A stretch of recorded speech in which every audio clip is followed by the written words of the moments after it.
Good afternoon to everybody. We want to thank the Safans, especially to Leah Safan, for sponsoring this Dvar Torah.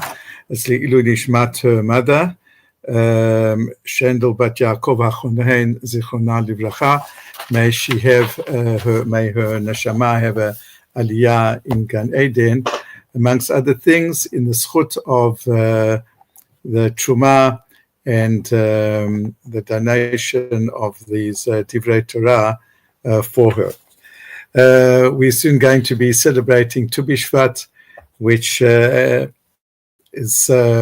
has become such a major holiday and a major celebration since our coming back to Eretz Yisrael.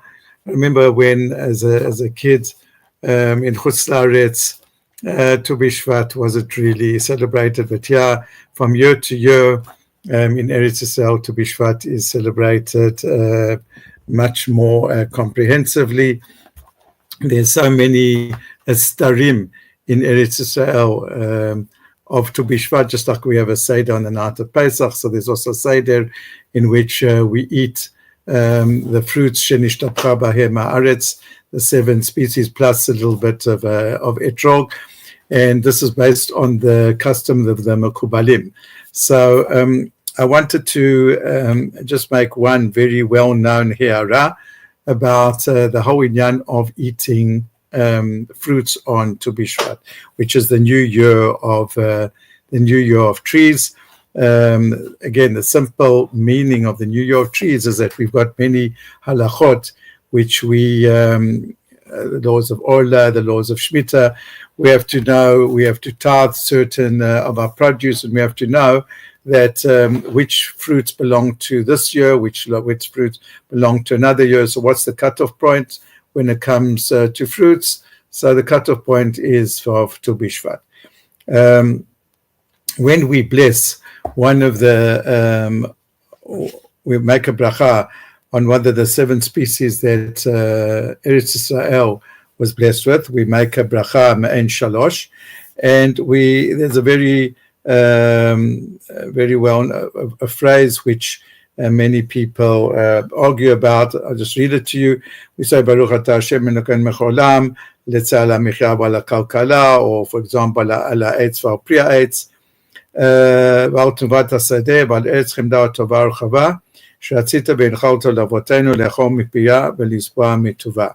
So we thank Hashem for nourishment, for the vine, or for the tree, for the produce of the field, and for the desirable, the good, and the spacious land that you willingly gave us as a heritage to our ancestors, so that they might eat of its fruit and be satisfied with its goodness. And there are many people, we don't pass like that la halacha, but there are many authorities that question this one phrase in the ala me'en shalosh, that to thank Hashem that He's given us Eretz Yisrael. Okay, that's very good that He's given us over the fruit, but that He's given us Eretz Yisrael in order that we should enjoy our fruit. Is that what all of Eretz Yisrael is about? The material blessings that there are in Eretz Yisrael? I mean, usually when we speak about Eretz Yisrael, when we speak about Eretz Tovar Chava or Eretz Chemda, we speak about the spiritual properties of Eretz Yisrael. So why in this bracha, where we are giving thanks after partaking of one of the 7 species which Eretz Yisrael was blessed, why do we stress the fact that Hashem gave us Eretz Yisrael in order to enjoy its fruits? So some people, they didn't say this nusach. That part of the bracha, they didn't say that nusach. The Beit Chadash, in his commentary to Shulchan Aruch, he famously says that no, this is part of blessing Eretz Yisrael. In other words, that Be'emet HaKadosh Baruch Hu did bring us into Eretz Yisrael in order to partake and to enjoy of the fruit. Why? Because he says that since that the fruit of Eretz Yisrael, they grow in a place of holiness. So therefore, when a person eats and imbibes those fruits of Eretz Yisrael, so therefore he himself is, or herself, they are imbibed and with Kedusha, with holiness. So the fruits of Eretz Yisrael, if I suppose eaten also with a certain kavanah, that it produces in a person, it produces him extra Kedusha. So therefore, it's not something which is mabekach. We do thank Hashem for bringing us into a land where, when we eat, all the atoms and molecules, so to speak, in that fruit, they themselves are like molecules of holiness, putting it in a bit of a coarse and vulgar way, and they then, when we eat them, they fill our bodies and our neshamot with kedusha. So that's so what we learn from here actually is that when we're going to celebrate now to Bishvat, there's everyone makes this point. I'm not machadeshing anything, that it's not just a matter of eating seven species. There's absolutely no value to take dried fruits that there are dates from Turkey, or dried figs that there are for Turkey, and to eat them. The whole point is that we're eating the seven fruits of Eretz Yisrael, which were grown in Eretz Yisrael, because that is part of the Kedusha in which manifests itself, that not only is it a place where we zocher to nevuah, but it's a place where our bodies and our souls can be more in the state of Kedusha when we eat foods which are proper.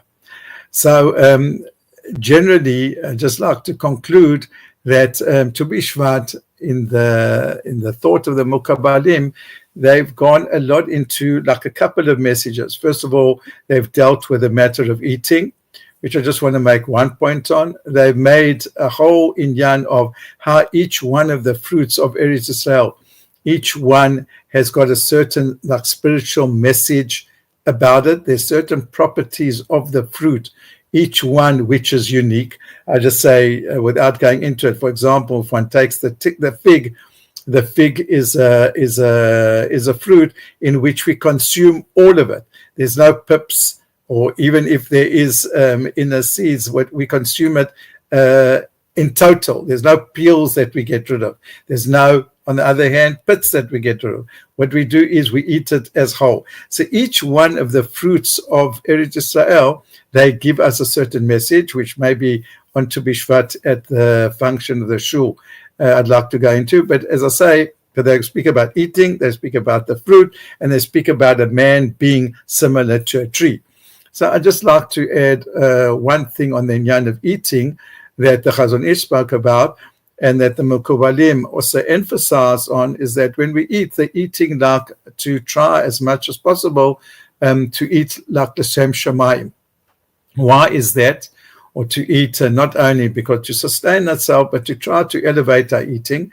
And why did they put this emphasis? They say because of all the actions that a person does, that eating is the most egotistical of all. In other words, when a person eats, only he, for example, or only she, only their stomachs and only their body can enjoy the food. So therefore, it's the physical act of eating is like very egotistical. It can't be shared.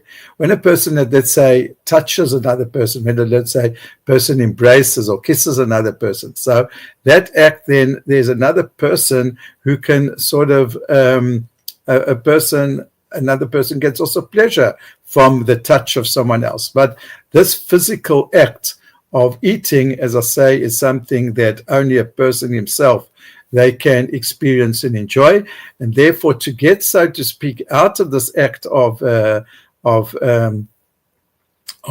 being totally physical and concentrated on ourselves, so we try to elevate it. We, unlike other cultures, we don't make a bracha only afterwards, but we make a bracha beforehand, right, before and after, to elevate our eating, that it should be less egotistical.